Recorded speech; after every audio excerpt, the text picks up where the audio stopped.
Good day, everyone. I'm Michaela, and today I will discuss about the Shannon-Weaver model of communication. But before I proceed to my discussion, I would like to recommend to please take down notes of the information that is not included in the PowerPoint. Thank you. Shannon-Weaver model. But before I initially give to you the definition of this model, let me first introduce to you the people who made this model. First is Claude Eldwood Shannon. He was an American mathematician and an electrical engineer, while his partner Warren Weaver, he was an American scientist, mathematician, and a science administrator. This model was created in 1949. It is specially designed to develop the effective communication between the sender and the receiver. Initially, they proposed this mathematical model to describe the signal transmitting system and enhance the telephone communication by minimizing the noise. So, going back to the lesson that was tackled by the group 1 last week, if you can still remember that we have three types of barriers, which are physical, physiological, mental, and lastly, the cultural. So, the noise goes to the physical barriers because it obstructs the communication transmission process. Plus, we experience noises during our online classes. Next, according to Sipasio and Balgos 2016, the Shannon-Weaver model is known as the mother of all communication models. So why? Why it is known as the mother of all communication models? Simply because of its wide popularity, and it is the foundation of most current communication theories, and plus the fact that it embodies the concept of information source, transmitter, message, signal, channel, noises, receiver, and etc. Initial model of Shannon-Weaver. It is a linear communication model. This model is best known for its ability to explain how message can be mixed up and misinterpreted in the process between sending and receiving the message. Next, similar to the basic model of communication, the element of noise, barriers may or may not interfere with the transmission of the message. Therefore, it may be removed. This initial model has six elements in it. First is the sender.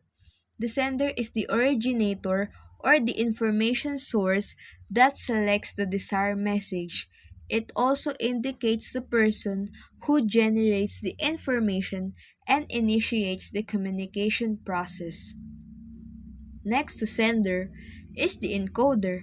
The sender uses a machine or device to convert information message to signals. However, the encoder can also be a person that turns an idea into spoken words, written words, or sign language to communicate an idea to someone. Take note, the sender's messages converted into signals like waves or binary data, which is compactable to transmit the messages through cables or satellites. Let me give you an example, my dear classmates. In telephone, the voice is converted into wave signals and it transmits through the cable. Next to the encoder is the decoder, the reception place of the signal which converts signals into message. It is a reverse process of encode. Kung sa encoder kanina, ang process niya is information message that converts to signal. Dito naman sa decoder, yung signal, kino-convert niya naman siya sa message. So let me repeat, in encoding, the information message can be converted to signal. And then sa decoder, yung signal, mako-convert ito sa message. So, take note also that the receiver converts those binary data or waves into messages, which is comfortable and understandable for receiver. Otherwise, receiver can't receive the exact message and it will affect the effective communication between the sender and the receiver. Next is receiver. The receiver is the destination of the message from the sender. Noise. The messages are transferred from encoder to decoder through the channel. During this process, this message may distract or affect by physical noise like what I've discussed earlier. So, a physical noise might be a horn, thunder, crowd noise, or encoded signals may distract in the channel during the transmission process, which affect the communication flow, or the receiver may not receive the correct message. Take note, the model is clearly deals with external noises only, which affect the messages or signals from external source. Another example, if there is any problem occur in network which directly affect the mobile phone communication or it can distract the message. The initial model was criticized for two things. First, not having the element of feedback, which is a key element of the communication as we learn. Second, being one way. Communication is not always a one-way process. If it's behaved like that, it will lose its strength. It is criticized for being one way because in this model, it assumes that communication always occurs linearly. But remember what the group 1 has tackled about us last week again. They said that communication is a two-way process. So, let me give you an example of a one-way process.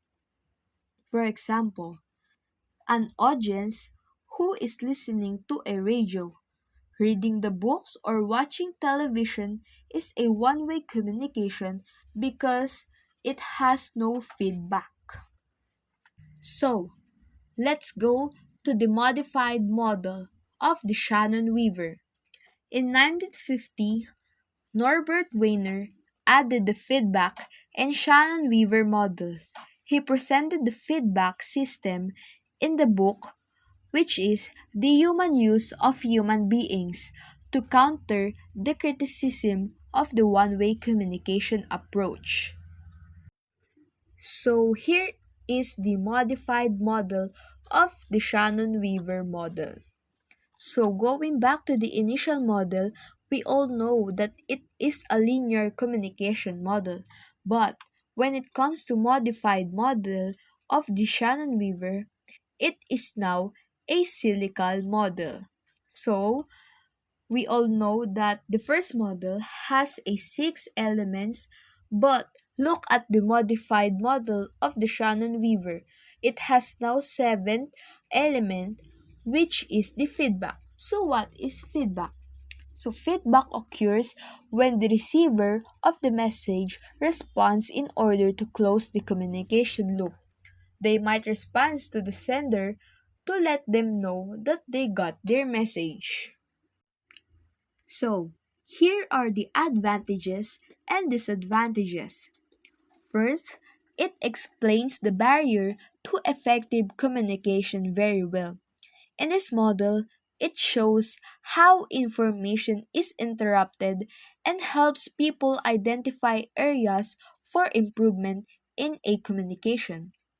Example, the model also includes 3 levels where communication can be interrupted. These are first, technical problems, second, semantic problems, and third, the effectiveness problems. So, what are those? First, technical problems. It is when the decoder, encoder, or channel causes the problems. Let me give you an example for that. When a machine important for the communication of the message has a fault, that's it. So second is the semantic problems. This is when the message that was sent is different from the message that was received. And lastly, effectiveness problems.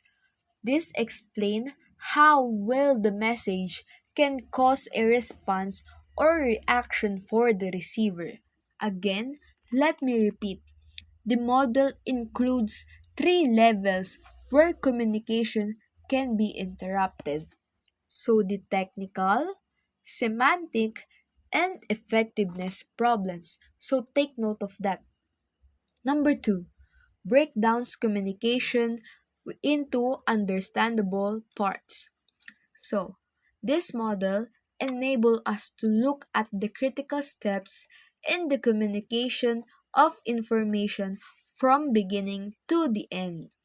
So that's is the advantages of the Shannon-Weaver model. Next is disadvantages. First, it doesn't address one-to-many communication. The mother of all models is silent on the issue that arise when there is one sender and multiple receiver.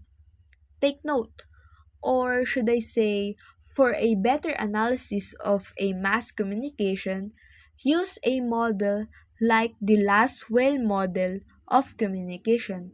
Again, for a better analysis of mass communication, use a model like the Laswell model of communication. Number two disadvantage is that it's a linear model. The original 1949 Shannon-Weaver blueprint did not contain the feedback. That's why I said earlier that the initial model has six elements only and it lacks a feedback component. But when it was added later on, it was included as a bit of an afterthought. Thus, it lacks the complexity of truly cyclical model such as the Osgood-Schramm model. But Hop said that your Nana was okay, that it was a false alarm. Yeah, that's what we thought it was at first, but then she took a real turn for the worse. Oh. Yeah, we think she might die. What? Mom, get off the phone! How many times? Did Nana call? No, Mom, just get off the phone! So here in the video from the famous series Stranger Things. Oh, I love that. Going back, as you can see, Mike is the sender and 11 is the receiver. And then the message that has been transmitted to 11 came from a telephone and converts the message into a spoken message. But then, as it travels to a channel, there is a noise barriers happen in their communication. And who is that? It's Mike's mother. That's why their communication between the two of them has been interrupted, and that's why they can barely understand each other. So, 11 is the decoder, or should I say, 11 will decode the message because she is the receiver and she is the final destination of the message. I hope you like that clip because it's very lap trip.